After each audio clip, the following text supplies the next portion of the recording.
For the last few years, I really felt stuck and I felt like I lacked passion for what I was doing until I did these 4 things that I'm sharing with you in the video today. I knew I wanted a change, but I felt stuck because I didn't know what I wanted to do next. But now I've finally quit my corporate office job and I'm finally moving forward with the life that I've always dreamt of. So in this video, I'm going to share with you the 4 simple steps that I took to start moving forward in life, to get unstuck, and to find my passion.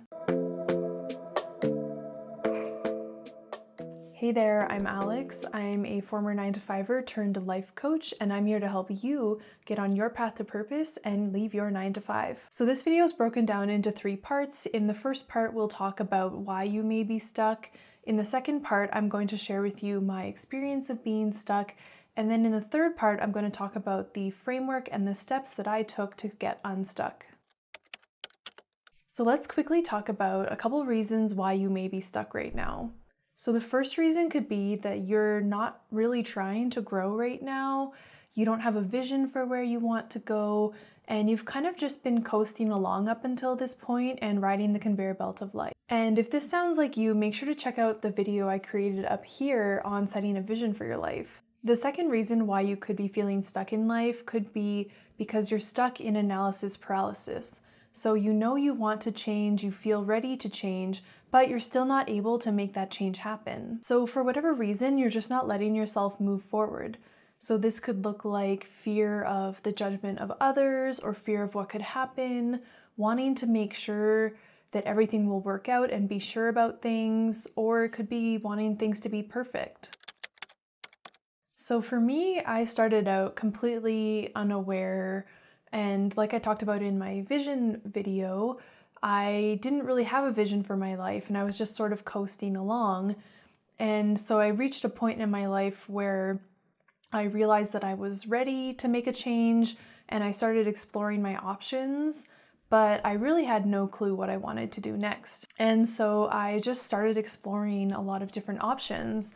I was looking at grad programs, I was watching videos on YouTube, I was trying to figure out what my purpose was in life, I was doing all of these things. And so every once in a while I would come across something that would spark my interest and I would get really excited and I would kind of do deep dive into the research phase and kind of figure out everything I could about it, but I wouldn't actually let myself take the next step into taking action on it in real life. And for me, one of the big things that really held me back from taking action was how badly I wanted to get out of my current career. And so I really had this mentality of I need to get out of here quick because I'm very unhappy doing what I'm doing right now. And so I was really focusing on what are the quick wins, what is something that I could quickly monetize, and I really wanted to be sure that whatever thing I chose to do next was going to be the one, and I wanted to be sure that it was going to work out, and I wanted to be sure that it was going to happen quickly. And looking back on this with kind of my coaching lens, I can really see that this was just my mind and that gremlin that we all have in our mind that tries to prevent us from making changes in our lives and really wants us to stay in our comfort zone. So this was just my gremlin coming up with all these reasons for why I couldn't take action. But the irony here is that because I wanted things to happen quickly and I wanted to be sure, it really prevented me from taking action. And what ended up happening is it took me a lot longer to find clarity and make change in my life because I was so focused on everything being perfect from the get-go. And it wasn't until I finally started taking action on this long list of ideas that I had been compiling and thinking on, but not actually taking any action on, that's when I really started getting clarity on what I liked, what I was interested in, and what I wanted to move forward with. And so some of the ideas that I had been toying with at the time were photography, because that had been a hobby of mine for a long time. And so I thought, well, this is quick. This is something that I can quickly monetize and turn into a business. Another thing that I had been interested in at the time was having a little Poshmark shop, but that was really just me playing small. And again, the gremlin convincing me to do the small things instead of taking the big leap, like becoming a life coach or starting a YouTube channel. Other things that I had been interested in as far as curiosities were graphic design is something that had always been an interest of mine. I had never really pursued it because I had gone down the engineering path and kind of left creativity behind me. And so that was something that I was really interested in. And it wasn't until I started taking the steps to learn graphic design, but not only learn it, but start to actually implement it and make projects out of it, that I learned what I liked and what I didn't like. And so you may be similar to me, where you have maybe a long list of ideas, and it includes your current hobbies, and it maybe can include some things that you're interested in but haven't really gotten any experience in. And so that's kind of a great starting point to start exploring, especially if the direction you want to go is quite different from your current career. It may take some time to explore these things before you're going to have clarity. So for me, I had a growing list of interests that was just getting longer every day because I was still stuck in the analysis paralysis research phase, where I wasn't allowing myself to explore any of these ideas and actually be able to cross them off my list. So I just kept researching and researching, and I felt like I have no ideas. I don't know what my purpose is. I don't have anything to do here. When in reality, I had a really long list of ideas and I just had to start exploring them. And so hearing my personal story, you may have a sense of where I'm going as far as my framework, but let's get into it.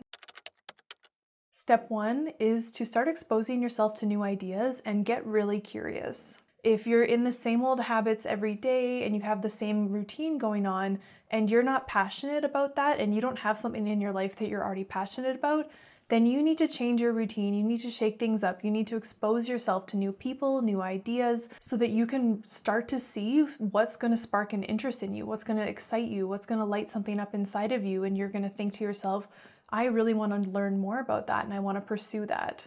And this is something that you have to be really intentional about. I was there as well. You can fall into this kind of loop where your job is really draining, so you get home from work and you don't want to do personal development and start exploring new ideas. You just want to veg out, you want to relax, you want to turn your brain off and watch your favorite shows, watch your favorite YouTube, listen to music, whatever you do to unwind and kind of buffer from the day. And one thing I'll quickly say about step 1, if you're someone who has always known what they wanted to do and they just have not let themselves go for it, then this probably doesn't apply to you, because you just need that little nudge, that like first step of courage to do what you've always wanted to do. And step 1 is really for people who feel like, I really want a change, but I have no clue what my next thing will be. If you're enjoying the video right now, make sure to leave a comment down below. I would love to hear back from you and what is resonating. Step 2 is to get into action.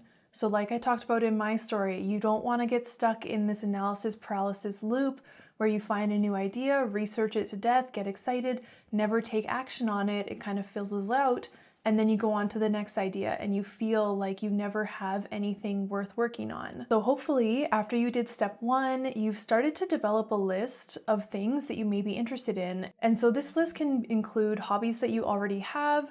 It can include things that you've always been curious about, but you've never really let yourself explore.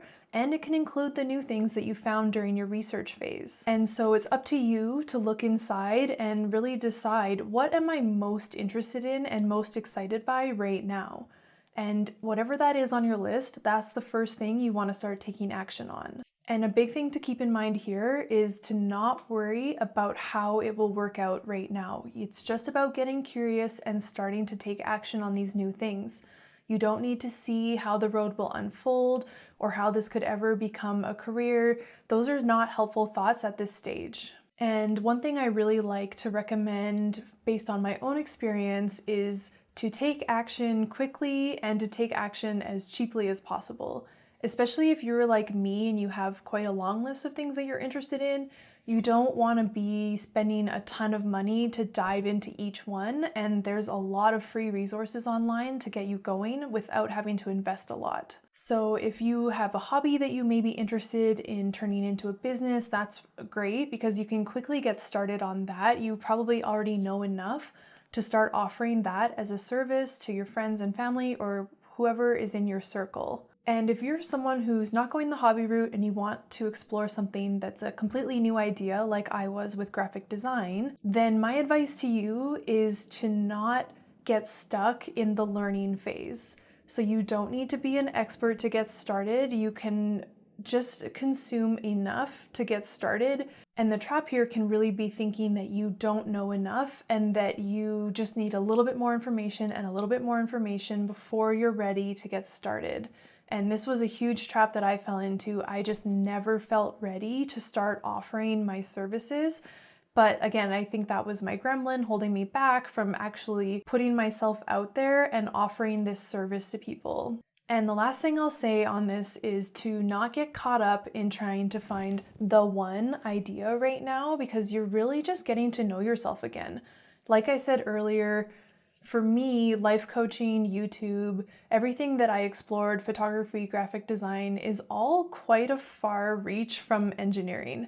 And so it felt a little uncomfortable, but it was really just a process of me getting to know myself again, because I was thinking about making such a big leap and I hadn't been in the creative realm for a long time. And you're not always looking for one thing to become your career. And I've said this in past videos, but now as a content creator, an online business, someone who's on YouTube, I actually combine a lot of the skills that I went through when I was eliminating things from my list. So I use photography, I use graphic design, I use my camera skills, and everything combines to allow me to run my business as a one-person content creator business. So this is just a reminder that you don't need to see how things will work out or how all the pieces will work together, or you don't need to identify the one thing right now, because down the road they could all combine to support you in what you ultimately end up doing. Step 3, reflect and narrow down your list. So once you start taking action in step 2, you're going to start to get a taste of everything that you're trying, and you're going to start to get a sense of what you do want to do and what you don't want to do. For me, I learned that I didn't want to monetize my hobby of photography and run a photography business. That just took the fun out of it for me. So that's great. That's something that I learned, and I was able to move on from that idea. And this is the stage where you really need to be honest with yourself about what you think or what your gut is telling you, what you're intuitively sensing is the right direction for you to go. And for me, I really resisted this. In my head, I knew that I should be going down the coaching path, and I had been interested in YouTube for a long time, but I really resisted that because I was still stuck in the quick and easy mentality. I wanted to figure out what I could monetize the quickest to kind of get out of my job. And on top of that, the life coaching was something that was so far away and so far removed from what I was doing that I was resisting it, because I didn't want to have to put in all the time for the training, because who knows how long that could take before I'd be able to quit my job. And at the same time, I definitely was experiencing imposter syndrome, because I was thinking people would look at me and see me as an engineer and they would say, "Who do you think you are to be a life coach?" So these are all examples of thoughts that can come up and things that can really prevent you from taking the steps that you know you should take. So for me, I really extended this step 3, this narrowing down phase, because I was resisting doing the thing that I knew I should be doing. I knew I was supposed to be going down the life coaching path, and I also knew that somewhere along the line I would probably start a YouTube channel, but that at the time was just way too scary to admit. So step 3 is a little bit more brief, and I'm hoping that by sharing some of the things that held me back from choosing the thing that was right for me, you can get some clarity in your own process. But really, it comes down to you having a good self-reflection, maybe journaling on it, and being honest with yourself about what you know you should move forward with. Step 4, commit yourself to one thing. So by now, hopefully you have a sense of what thing is the thing you should be doing, and you've had that conversation with yourself in step 3, and now you're ready to really commit yourself to the one thing and dive in. So with this step, it's really just about committing yourself to one thing and then making the plan and putting it into action, taking the steps needed to really build up this next thing. Stuck can be defined as adhering or clinging to something, or being unable to move or be moved. And so when you are stuck and clinging to your current situation in life, you aren't allowing yourself to be moved into new experiences, into exploring new ideas. And so just the action of starting to explore new ideas and taking action on them, even if they don't end up being the one thing, you're getting unstuck. You're moving away from your current situation and you're no longer clinging to your comfort zone and what you know. And the process of finding your passion is really just trying things in life and seeing what you like and exploring new ideas and seeing what you get excited about. All right, everyone, that's the 4 steps. Let's quickly recap them here. Step 1, expose yourself to new ideas and get curious. Step 2, start taking action on those ideas. Step 3, narrow down your list of ideas to what could possibly be the one. Step 4, once you know what idea you want to move forward with, commit yourself to moving forward with that idea, making a plan and making it happen. Thanks for watching. I really hope you enjoyed this video. If you did, give it a thumbs up and leave a comment down below. It really supports the channel and I'd love to hear what you guys take away from these videos. Make sure to subscribe so you don't miss a video and I will see you next week.